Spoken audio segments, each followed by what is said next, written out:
This is Melissa Coons with Pacific Fire Exchange. So glad you could be with us today. The Pacific Fire Exchange is one of 15 regional networks under the Joint Fire Science Program, a federally funded program for science informing sound decisions when it comes to wildfire management and response. And so our goals at Pacific Fire Exchange include strengthening and creating connections between wildfire stakeholders, whether that's land managers, responders, researchers, landowners, community members. And we're really excited to bring this webinar to you today, Getting to Know Wildfires on Guam. It's part of the get to know each other part of building those relationships and understanding the context of wildfire occurrence and management in Guam. Really excited that Christine Camacho Fejeran is here to present for us. And a quick intro on Christine. She is a forester and the Cooperative Fire Protection Program Manager for the Guam Department of Agriculture, Forestry and Soil Resources Division. She serves in many wildfire management capacities, from running outreach and engagement programs for students and the community, planning field breaks, fighting brush fires, coordinating and managing wildland fire training, and support for Guam Forestry and partners. And she also does grant management. Thanks for walking us through this today, Christine, and please take it away. Oh, okay. So first off, thank you everyone, and please be patient with me. This is my first webinar that I'm presenting on, and so this is all very new. If you have questions or comments, I think that you have an opportunity to raise your hand or message us, and Melissa's going to help me track any questions, or if there are points you need clarification on, she'll help me if I don't spot your question. So let's get started. There's about a 6-7 second delay between slides, so just bear with us. Oh wait, hold on. Here we go. Let's move. All right. Can you let me know when you see that first slide? Well, I like to start every presentation by just showing our mission. The Guam Forestry mission: promote, protect, and enhance our natural environment and sustain its resources. Not too shabby. It's not a no small feat there. And I think we can all feel the pains of this effort. It's a duty based out of love and commitment for our community and our resources, and it's not something that we can address or fix one shot. The overview that I'm going to provide you with today, and I think I'm going too fast for the slide. You're actually perfect, Christine. All right. Okay. So the overview that I wanted to share with you is just to cover all of the slides, the presentation topics the points that we're gonna hit on throughout the presentation. But before I begin, I wanted to give you a little bit of an introduction to our beautiful island of Guam. We're located 13.48 degrees north latitude and 144.45 degrees east in longitude. And we're about 900 miles north of the equator in the Western Pacific. The island spans about 4 to 8 miles in width and about 32 miles in length. So we cover a land area that's roughly 135,000 acres, and it makes us the largest island of the Mariana Archipelago. So Guam is the southernmost island in the Marianas. So that just hopefully gives you a little bit of an idea of the scale at which we are operating. To get started, we're going to cover the historical review. There's going to be some slides that I found, or clippings that I found, that I'm going to share with you. And I think a lot of us are going to really see something that we've been working on for years.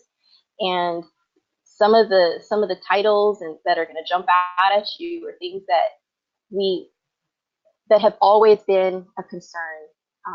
And we're going to address those. We have drivers of wildfires. What are the actual causes behind our Guam fires? Impacts Ridge-to-Reef. So on island, everything we do as far as resource managers is address the the resource overall, ridge-to-reef ecosystem approach. To highlight those points on the impacts ridge-to-reef, we're going to focus on social context, natural resources, management, prevention, and education. And we're going to follow up all of this with the next steps for the programs. So this is a great opportunity to engage and exchange information that may be beneficial to us. So I'm definitely looking forward to hearing from all of you. So if you have comments or ideas that we can try here on Guam, I would appreciate that. So let's keep that in mind, that we can exchange info. So, before I move on, we have 2 distinct seasons. This is very important. 2 distinct seasons on Guam. We have the wet and dry season. And most of our average rainfall, I believe I read something, it's about 96 inches, falls from July through November, our wet season. And then there's that transition in December, and then our dry season kicks in roughly from January through May. That's our dry season. So when the continental US moves into fire season mode, forestry, Guam, the island of Guam, is transitioning into our rainy season activities. So I wanted to share with you the clippings from some news articles that I found. Previous foresters from the early 80s, I think 1980 was the earliest clipping that we found. There was a scrapbook that was compiled by former foresters Scott Josiah and David Linciaco. And this was a wonderful treasure trove into our history. So it was a wonderful time capsule. I think that's the better word for it. And a lot of our fire data was lost in transition when forestry moved from building to building. Not all the files were able to transfer. And so a lot of information was lost. And the only thing that we were able to really find were some old tables that were in management plans that made the move. So some of the raw data can't be found anymore, but the numbers that were captured in an annual summary sheet, some of that was kept. So looking at these articles and the amount of involvement that forestry played in our outreach, this was articles into the paper on a regular basis. Topics like wildland fires hit record high, arson behind most blazes, going, gone, protect Guam's deer. So everything from identifying that we have a fire problem, Guam's wildland fires are caused by people, we need to stop these fires, look at the species that we want to protect. So these were all topics that we dealt with in the 80s and still resonate as very true and very, very much in need of addressing even today. So road signs to increase public awareness, attitude, key to halting arson. These are all topics that we're still trying to address today. Now, in this second slide of historical review, I hope it's all up and you can see it. There's one title that really jumps out, or a couple titles that really jump out. The Amateur Off-Roader's a Hazard. This isn't necessarily tied to fire directly, but it does address the fact that we do have a large off-roading community here on Guam, and there are very responsible individuals who will stick to trails, will only bring in vehicles that they know are properly equipped for the trail they're about to take or conquer. But the problem here with the off-roading activities is that we open these corridors into the center or the heart of our conservation areas and our forested lands and savannas that are being invaded on an annual basis by invasive species. So whether it's grasses and other critters that flora and fauna non-native to Guam and turning into an invasive threat, these are corridors that are opening up and permitting these animals and these species, flora species, into our sites. So it is something that we do have to look at when we talk about wildland fires and grass fires plaguing our island conservation. We have to look at the avenues in which these species are able to enter. Let's see. Okay. So the wildfire statistics, I'm going to hit you with numbers. So the numbers that I was able to find, we have over 40 years of data, but 30 or 40 years of records and information. But when we look at actual numbers and data that's been cataloged, we have 37 years of that. And of the 37 years, you can see that we have recorded approximately 142,686 acres burned on an annual, or excuse me, throughout that 40-year period. That comes up to an average of 3,856 acres burned. I'm sorry, I think I forgot to turn off my email, so it's beeping. So it's about 3,000 acres burned annually on average on Guam, according to these statistics. The total wildfires from that 37 years, 18,809 wildfires total. This is an average of 508 wildfires per year. When we look at percentage of island burned annually, that brings us to 2.87%. I know I can round it off to 3%, but I like to show all the numbers. The table that's included here, I've given you a snapshot of 3 years of fire data. This is from the class size to the quantity, to the number of fires in that class category, size category, and so total number of fires, acres burned, percent land, land mass burned. So from 2016 to 2018, those are the numbers, and to the right of the screen, you will see the maps. Now, these fire maps were generated by a contractor through the U.S. Forest Service, Julian Dundee. He's amazing. He tells me I don't have to say his name anymore, but I kind of feel like I'm robbing the guy of his work if I don't give him the credit. So Julian uses satellite imagery, and he's able to track individual fires. And so throughout the fire season, he's recording all fires for us and mapping that. So you'll see the 2016 and 17 and 18 fire map there. But I'm sorry, the 18 map, we only have the southern half. Julian's still finishing that up for us because we're going to take it to December.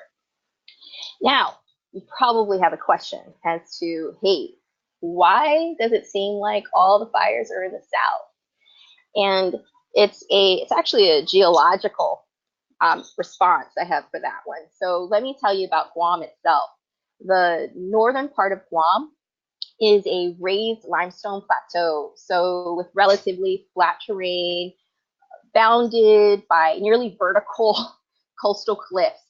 Whereas in the south, it contains volcanic peaks covered in forest grasslands, and the south is composed primarily of hilly and mountainous terrain. So that's the difference when we look at the landscape between north and south. It's extreme, the difference. So our rolling grasses and hills in the south really increase that likelihood of a large wildfire burning across the land. Now, the next graph, I was a little bit torn on the order in which I was going to share these, but this is the way the cookie crumbled, and here we are. So total of acres burned from 1979 through 2018. Here's all the data that we had available, and threw it up on a table just to show if there had been, or to be able to see if there's been any real drastic trends. And at this point, it still seems pretty scattered. But when I looked at the data, I saw that we had periods of like 4 years would go by starting in 1980, 4 years, then we have this peak fire, over 10,000 acres burned. Then we have another period of about 4 years, right? Then 6 years, because you have this 2 4-year gap, 4-year fires like right next to each other.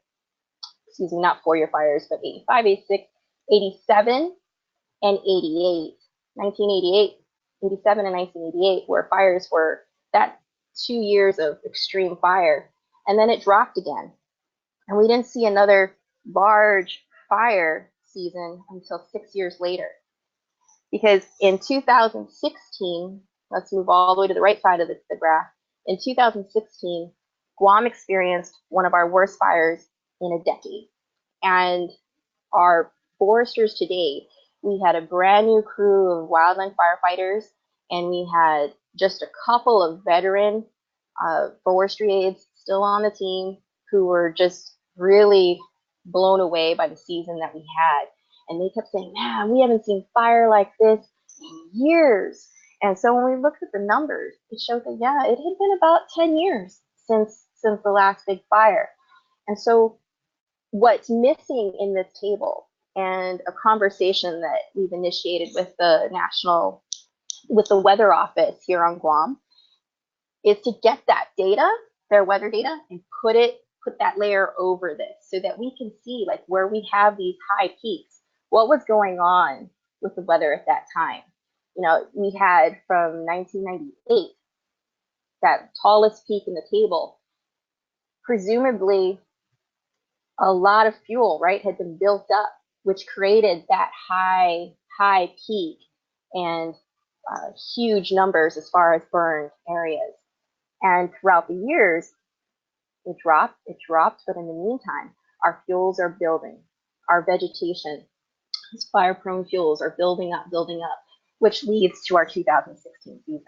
2016 was extremely dry. It was a drier than normal wet season, a longer than normal dry season. And in 2017, that's when we hit the phase of, well, it's a wetter than usual fire season, and it's lasting a lot longer. So 2018, our numbers were higher than the previous, but still manageable. Excuse me. So there are a few years that we're missing data from that table, as you can see, where it was zeroed out. And so those are just years where I did not have available to me numbers to be able to plug in there. The two tables that you see now were provided to me by Clay years ago, and I put them up primarily to really emphasize, when we talk about a lot of fires on Guam, this is what we're talking about. This is what it looks like in comparison to the rest of our region. So percent land area burned annually, when you compare our fire data, Guam blows every jurisdiction out of the water. And it's just, you know, we're competitive. We like to compete and win, but this is not something that we take great pride in. And this is showing us that there's something that we definitely need to look at, and what is going to be that magic phrase, that hook in our outreach, or that hook in our mitigation efforts, that's going to help us reduce these numbers when we talk about percentage of land burned.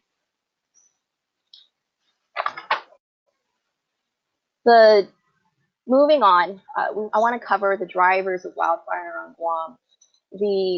The main drivers, and this will be familiar for many of you, in all of our jurisdictions. This is, I think, pretty common for everyone. We have human-caused fires, vegetation issues, and longer, drier seasons. So we can throw climate change in there. But for us, for climate change, it's that longer, drier season than usual, perhaps that longer wet season than usual. And then there's this lapse where fuels were given all the water it needed. And then over time, we've got the grasses are growing faster, things are getting really green, and then dry season kicks in. And now we have sites that hadn't burned in a couple of years, primed and ready for fire the minute it goes gold. But I wanted to show that image where you could see the fuels, like what exactly our vegetation types look like. But we'll get into that some more in some later slides. Moving on to the human causes of fire. Here on Guam, all of our fires are caused by people. It's every year, wildland fires are set all across villages, all across the island. And it's when we talk about the human causes, it's the youth starts, the arson activities related to poaching activities, fires for the sake of fire, um, youth starts, escaped backyard fires. So the escaped backyard fires are typically trash burning or green waste. They're burning their green waste. People really love to have a clean yard here on island, and in that being said, the clean yard is rake up all the leaves, put it in a pile under one of your mango trees, and burn that, because then the smoke from that fire will help um, alleviate the tree of pests and diseases. So this is a typical practice within all of our villages across the island. The image to the right of the screen is actually our beautiful village of Humate, which is culturally and historically significant, as it is the village where Magellan landed. It's the home to our creation myth and the birthplace of our people. So there's a lot to be proud of when we talk about the village of Humate. But unfortunately, this village is the prime example of when we say devastation caused by wildfires, because every year in the village of Humate, wildfires are set, and forestry and Guam Fire Department, we all respond to put these fires out, but then we're back on a daily basis. So that one small fire turns into, it meets the last burn, becomes a bigger scar, and before you know it, like what happened this year, all corners of the village were burned. All corners. The mountain that you see in the image, completely black. And then all the surrounding mountains and hills, completely black. This is a tight-knit community, and majority of the families down there are related. So this is the obstacle that we're facing. What is it going to take to, minus the loss of life, what is it going to take to be able to address an issue like this? Because they have access to a beautiful bay, but unfortunately, this bay that used to be very rich and diverse in corals and fish life, those percentages, those numbers, and that diversity have declined over the years. And I'm sorry I don't have the numbers on that to share with you, but a lot of research, a lot of studies have been done to monitor this and address the concerns. But the only real obstacle we've got to overcome here is addressing the fires. If we can get them to stop burning in the village, or the one individual or whomever is responsible for this to stop burning for a few years, I think recovery can happen fairly quickly. But there are some badland patches in this hillside already. So badland patches mean areas that are completely denuded of grasses, trees, vegetation, and even soil. Christine, can I jump Yeah. in with a clarifying question? Sure. Do you need me to go back? Oh no, you were speaking Okay. about the social ties and social context, and I'm sorry if you're planning to discuss this later. I was curious about, can you explain a little bit more about youth starts and how people perceive starting fires on Guam? Sure. And I was going to cover it in the impact stages, but this is fine. We can go there. So the youth starts. Here's an example. We were on a call and we were addressing a fire. We were fighting a fire at one other point in the village, or on the island, and we heard over the radio fire dispatch calling forestry for assistance, because in the village of Agate there's a pretty large community there, and in the village of Agate there was a call that grass fires are being started, kids were spotted in the area. So that's one. And when we get there, you see the kids are running off the trails, they're running away from the fires. So investigations still have to be conducted. This is the The Guam forestry team has been trained in wildland fire investigation, like basics. They received a full training years prior before I came on board. So the time has come for them to receive a new training and update what needs to be updated. So as far as wildland fire investigations, the Guam Fire Department, I believe, has about three fire investigators. That's everything from structure but we haven't had investigations into our grass fires. So this is something that I've reached out to the U.S. Forest Service to help us by providing training for personnel locally, whether it's sending a couple of individuals from the Guam Fire Department and Guam Forestry to a wildland fire investigation training, or bringing a team here to Guam so that we can provide training to a broader audience. So these are things that we were sharing this information because we heard, we hear dispatch, people calling in the fire complaints stating, hey, here's another good example. In our conservation area, Koto Conservation Area in 2016, hikers were hiking into the site and they called out and said, hey, dispatch, we're out on this trail and there's a group of kids in front of us and they are setting the trail on fire. And we've had several calls very similar to that over the years. So capturing that data, when I sat with my fire partners this past week from the Guam Fire Department, Navy, and Air Force Fire, we discussed this and better ways to capture our fire data. So I asked them, what kind of data are you collecting? Can we all get on the same page as far as data so that it's not data for the sake of data? It's information like, what are these call types?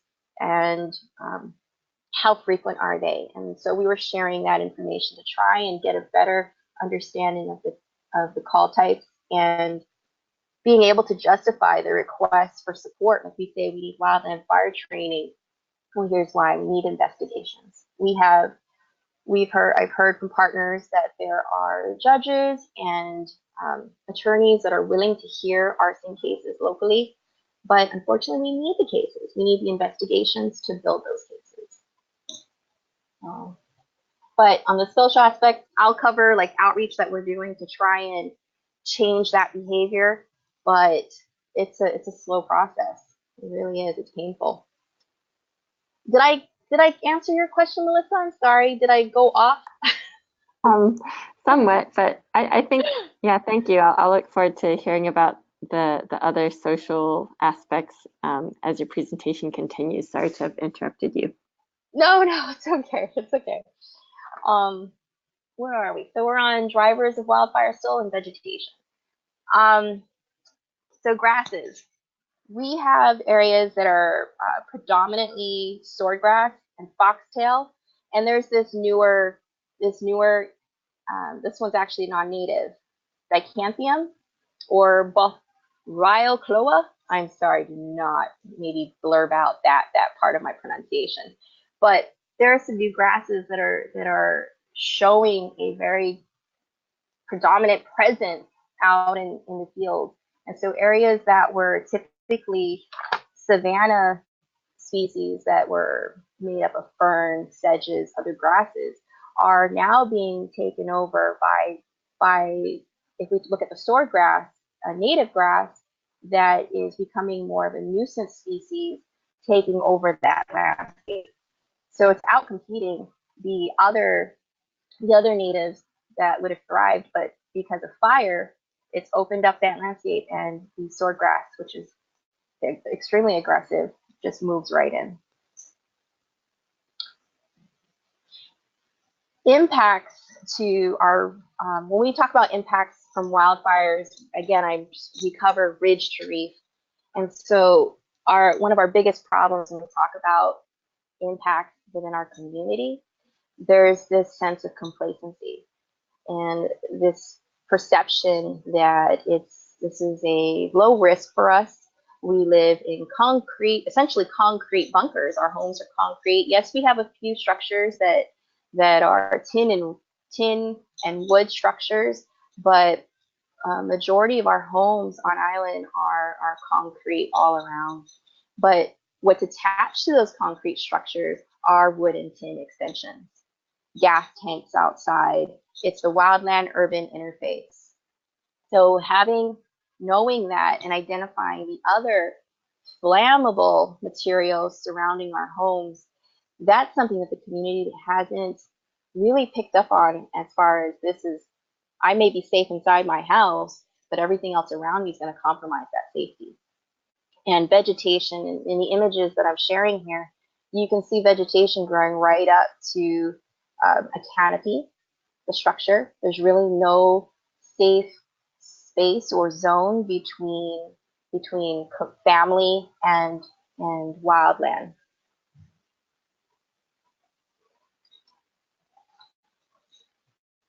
The image that I'm sharing now, the Southern Guam Wildfire Hazard Assessment, this was put together by the Hawaii Wildfire Management Organization. So thank you, Elizabeth and Pablo. I know you threw all of this together for us.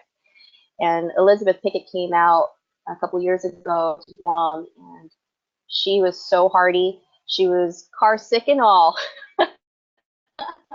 capturing all of this data for us. And I drove her through all the side streets of Southern Guam. And for any manager looking at a fire environment hazard or building hazard and wildland urban interface map, when you look at those colors, let's talk about the fire environment hazard. We see high risk overall, right? When we look at everything. And it's alarming when we look at a map as a manager and see a lot of high risk, because then you really have to start thinking, is it worth putting so much focus into certain areas if everything's rated as high? But in this case, because it's community and fire, the answer is going to be yes. It's always going to be worth it. The building hazard, that comes out in that medium to low, with just a few villages like Matic and Inarahan coming up in red, because they had a bit more structures that weren't all concrete. They had other maybe access issues, vegetation growing right up to everything. So their building hazards were a bit high in those villages. But everywhere else, the concrete structure, the signs, the everything was sort of pulling together to reduce that risk. But our homes are essentially concrete bunkers, and that's a hard one. The impacts to Ridge-to-Reef, sorry, I'm just losing track of time here, but the fires all across our landscape can be seen in these images. Like, we have one on the far left of the screen, which is actually someone's backyard. They have chickens to the right of the smoke. That's right to the right of the smoke. You can see a concrete block on the ground, and chickens are right there that they keep penned up. This resident, this is the village of Umatic, actually, or Humatek, and this resident set the fire and was leaving. I happened to see the fire from the mayor's office in the village and drove up just as the resident was starting to get in their car to drive away. And so someone, I won't say they did, but someone set that fire, and instead of calling 911 to put it out or even pull the hose to try and put it out, this individual was just going to leave. But we did put that fire out, but a few days later, that whole hillside burned.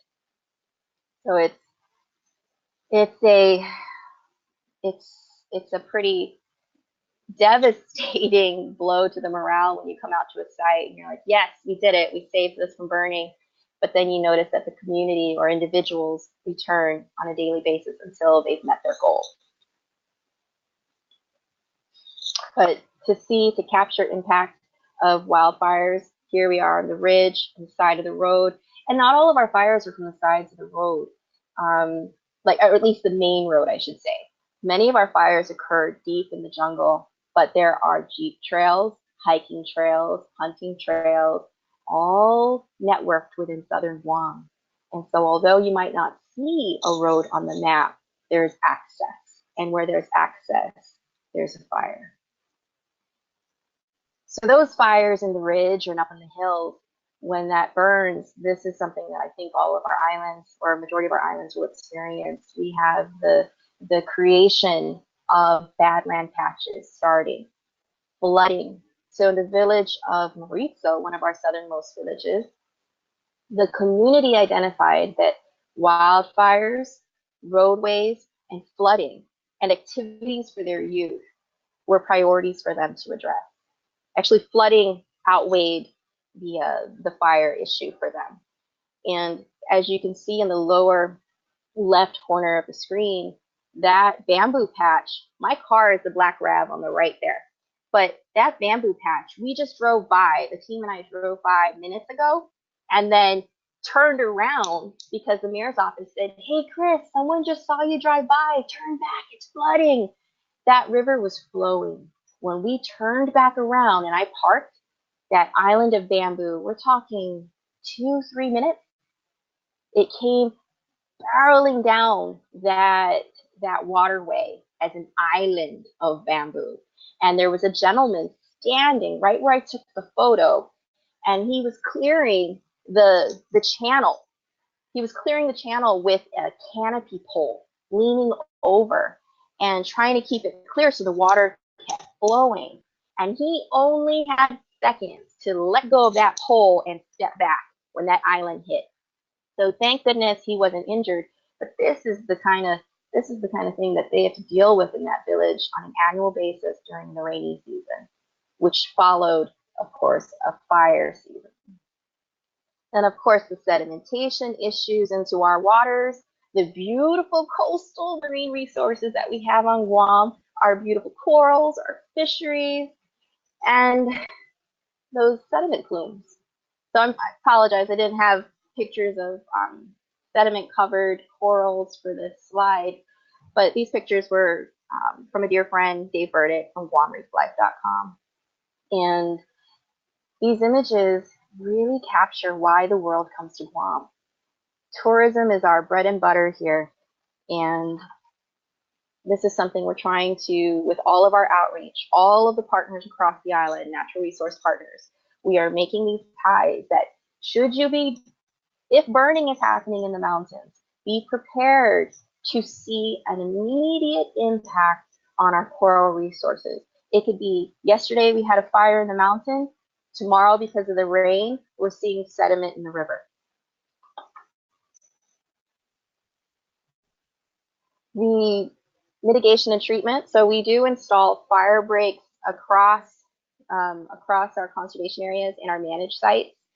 And luckily for Guam Forestry, that in the last couple of years, our awesome support from the Bureau of Statistics and Plans, they were able to get a Department of Interior grant that paid stipends to workers in the community. So this is the village. Well, there's a couple villages in here, but Humatek and Maritzo, those two villages, the mayors were consulted, and they went through their village and found individuals that needed work. So this is, it's a short window of time. It's just stipends. They work, I think, 30 hours or less, and they come out to the site and they bush cut the fire breaks for us. So the forestry aides for Guam Forestry go out, we map the site, we put the first line in, so we mark everything and cut the first line. Then the stipend workers come in and they maintain those fire breaks for us and help us with the fuel load reduction projects, so vegetation management. We have other grants that are addressing maintenance on the sites, so that's cutting between the roads and among the trees. But this particular support was to help us maintain the fire breaks, because we have some rather large tracts, and our tractors have been down for the last couple of years. So the sites are getting a bit large for us to handle on foot. So we're looking at other sources, possibly contracting the fuel work, the management work, and working with other partners. Some of the various summer programs and youth activities that we've started to engage in. So that stipend work that I talked about with the fire breaks, let me cover something on that. The individuals that were selected for that work, many of them, we provided them with safety training, safe equipment handling, and the training as to what a fire break is and why they were doing the work they were doing, because I think it's very valid, and it gives you more pride in knowing that they live in this village, they're doing this work, this is why they're doing it, to protect their village, to reduce the flooding and the fire threat. But these are also individuals who have basically hit their second, third chance, like either with the law or with their community. And this was a way to give them a sense of pride and the community to trust them to do that work. So there was that really wonderful bonus in reaching out the way that the Bureau of Statistics and Plans did, and forestry provided training. In other ways that we're able to try and reach community groups that we haven't had access to in the past is really spreading the word that Guam Forestry is available for presentations, for service projects, for come and get involved in some of our reforestation projects to help us reduce the grass loads and put some trees, native trees, back on the ground. The clubs that we've established, the Firewise Club from the Southern High School, it's the only Department of Education high school in the South. The students have been trained for the last 3 years, and we created a Firewise Club. So it's the first, it's the first of its kind, and it was our approach on Guam to address wildfires, because the Southern High School is actually the one high school where students actually set fires on campus. So the training ground starts early, and it was quite a feat to get in there. The first teacher that invited me out, and I've presented at numerous workshops and conferences, but the first teacher to call me into Southern High and jump at the opportunity to form a Firewise Club wasn't a marine biology teacher, wasn't a science teacher. She was a keyboarding teacher. And let me tell you, this teacher, Miss Doreen Bamba, is amazing. And she had an administrator that jumped right on board with, hey, you want to do this? Let's do it. And that was Mr. Jim Regis at Southern High. So together, we created the Firewise Club. We brought students out to the nursery, and they went through every phase of a reforestation effort to address wildland fire management practices, from collecting seeds, sorting seeds, sowing seeds, and so the whole propagation side of the house. Then, I'm sorry, I didn't have photos to add for this one. Then we had them out at our conservation area, and they cut fire lines. We had them work on our fire break, remove fuel from the line. They also did some tree maintenance and fertilization work. It was a full cycle. So next planting season in October, the students that were there for the propagation will be coming out for the planting, because October is Arbor Month on Guam, so they'll be joining us at our site and planting the trees that they propagated. It's pretty exciting. So prevention and education, we're reaching out. We're really expanding and making ourselves available for interactive, engaging outreach.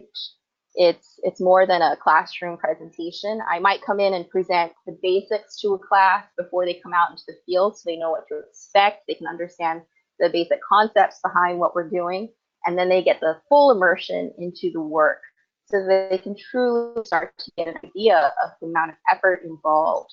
A tree today, a fire tomorrow, 30 years later, you might get something if we plant something back out there. It's like, it's not a fast return. So if we can just protect what we have now, it'll go further. And so that photo on top always cracks me up. The one in the middle, that's our annual Tricks or Trees event. And if you all know Miss Belle Saliva, she's the pig hunting derby hunter there on the right side of the photo. So the lower half of the slide, the panoramic shot, that is the Manel Reforestation Project site. It's the Manel watershed in the village of Marizo. And that's a huge site. And we started at about 5-7 acres, and we have since expanded to about 17 acres.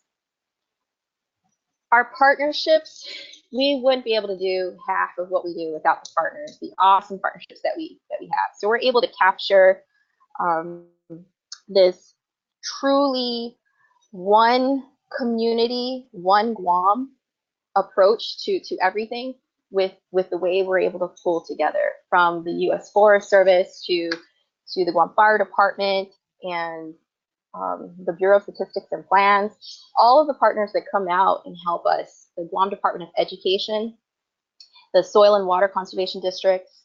It's coming together and really making these efforts, whether it's fire training, prevention, acquiring assets to help in wildland fire operation activities. It's pretty broad. And I think that's about it. This slide is to cover the next steps. So I know this slide looks a little depressing. I apologize for that. But this is the now reforestation planting site. So our next stage is moving into landscape style restoration. We have a grant for that, and we'll be starting it at another section of the Manel watershed. And it's pretty impressive. The other foresters, Valsaliva and Rudy Estoy, are leading the charge on that. And it's thanks to our partners with NOAA and the Bureau of Statistics and Plans that are also assisting. So through this slide, I think I wanted to show the fuel load, like the work that we've done. Obviously, you can see that fire breaks keep fire off of them, but there's no accounting for the wind. Unfortunately, I can't have 100-foot fire breaks going the entire perimeter of a site. Then our site would only be like, like a 1-acre plot by then. But just strategically placed fire breaks and anticipating slope and wind can really make a difference on a site. Sorry, I got lost on that slide. But any questions? Thank you, everybody in the Pacific Fire Exchange and partners for allowing me to speak on behalf of Guam. Thank you so much, Christine. If anybody has questions for Christine or comments about their own kind of work within fire and community as it might relate to Guam, I'm keeping an eye on any hands up or chats or questions that come through.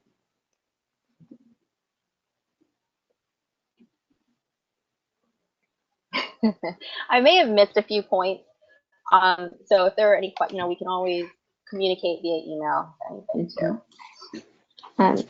Something I found really interesting that you mentioned, Christine, is that that real tight-knit community feel when the mayors of a village will go and find and know the individuals who are out of work and who kind of need a second chance in a way to have pride and trust in their community to work on the fire breaks. That's so interesting to me. I think that really speaks to the familiarity and the closeness of the communities on Guam. Right. And it's knowing that, and we take great pride in the villages that we're from, and being able to help our village and our families, because where you're from, your family's there. So it makes it really hard to wrap our minds around the fact that we could have a village or several villages that someone knows who's setting these fires. We know who's doing it, but no one steps forward. So it's overcoming this obstacle and no longer accepting that this is normal, that this is acceptable. And what can we do to break that? Right. We have a few comments and questions coming through from JB Friday. We have good presentation. I had not thought about the fact that you all live in concrete houses, and that may make people less worried about wildfires. His question also is, do you think that starting planting at the edge of gulches and planting upslope might make plantations easier to defend than starting planting at the tops of the hills in the grasslands? Yes.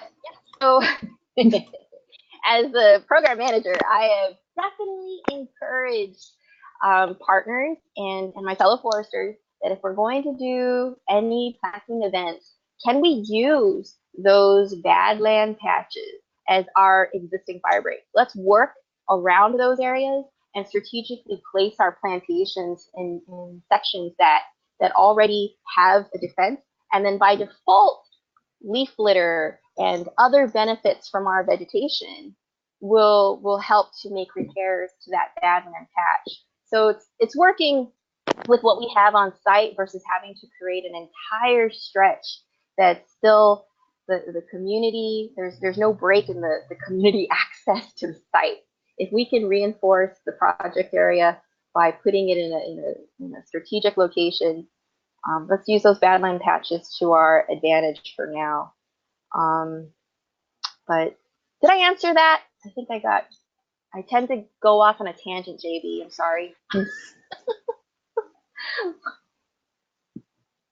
I can't see the comments if people are typing. So Yeah, we had Fred Amadon said, thank you, very informative. JB says, thanks, lots to discuss, and I don't know the property boundaries out there. Oh yeah, and property boundaries, that's another. You know, we flag areas and get permission from the Department of DLM, Department of Land Management. But we do need to consider that there are some areas where we've expanded, and we're just improving the site. Mm-hmm. I won't speak anymore on that. Okay, we have a question from Richard Woods. It says, hi, Richard Woods from Australia. Thanks for joining us, Richard. Wow, yeah. Interested in the issue on investigations, which is his expertise in Australia, and the need for, is that F1 or FI 210 and 310 training? Would be interested in this, as I had previously assisted in this aspect of training in Hawaii and with the U.S. Forest Service. I am a NWCG Wildland Fire Investigation Subcommittee member. Interested to hear more from you offline. From Richard. Yes, please, Richard. My email's on the slide, and please email me so that we can connect and be able to talk about training opportunities. So please, I'd really appreciate it. Thank you for announcing your presence. Says okay. Yep, thanks for joining us, Richard. We have a few more minutes. Are there other questions, comments, suggestions? I know I'm going to end this and think, oh, I meant to say that. So apologies. There's just a lot to cover. To keep it general, but yet, yeah. Right. But I appreciate everyone for participating in the talk. This number was manageable. I think so.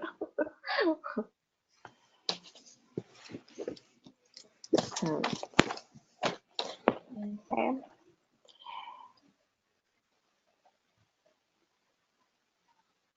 Oh, I was curious.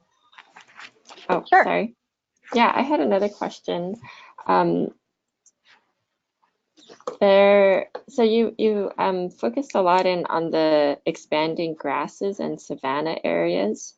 I was curious about the extent of forested areas, particularly in the southern part of Guam, and to what extent are they out there? How patchy are they? How would you describe that landscape with regard to forests? Well, every year these grasses, or every year we lose a little bit more of our forest edge. The fires are, because a common practice, if we're suppressing a fire or attacking a fire, we will defend community side first. Wherever the head of that fire is going, if it splits off, we're defending community side first. And if the other side is heading towards vegetation, and if it's heading towards our pogo tree, then typically what happens on the line is, as we know, wherever the pogo trees are, it's a bit more wet. Fire will say, well, it's okay, it's heading towards pogo, it's going to die there, let's keep tackling, let's go for this, and we shut this down. And then once we get that secured, then we can go to the other side and put it out. So this common practice, it's one that helps us work with the few individuals that we have on the line, but two, it's on the management side, we're losing every year a little bit more of our edge along the forest. So those patches, our forest patches, are shrinking at a scalar rate. I'm sorry, I don't have a measurable to share with you, but it is something that we see every fire season, that a little bit more is taken off or dies back because of the fire season. Yeah. Right. But that would be interesting. There's a lot of info we can incorporate, and I just need to collect that data. Right. I see Joey has his hand up. I'm going to unmute you, Joey, so you can ask your question if you're hooked up via audio. Is this Chief Manabusen? Chief, please share. Yes, can you hear me? Yes. No, I just wanted to commend Christine on doing an outstanding presentation and a really great job on Guam. She's been really very active with the fire service, not only on Guam, but throughout our region, and with all aspects of the fire service on Guam, between the Guam Fire Department, Guam Forestry, and the Federal Fire Service, Anderson Fire Department, Navy Fire Department. I mean, she would be out there, boots on the ground, with the fire service out there in the field. And I tell you, she's been doing such a wonderful job, really, really excellent. And this is a great webinar. And I see there's participation from as far away as Australia. You know, it's amazing. Thank you for assisting us out here on Guam with this program. Thank you so much. Thank you, Chief. I appreciate that. All right. Thank you, Chief. I see we have a couple other hands up. I might mispronounce this. Camrele, or sorry. It's Camrele. Yeah. Go for it.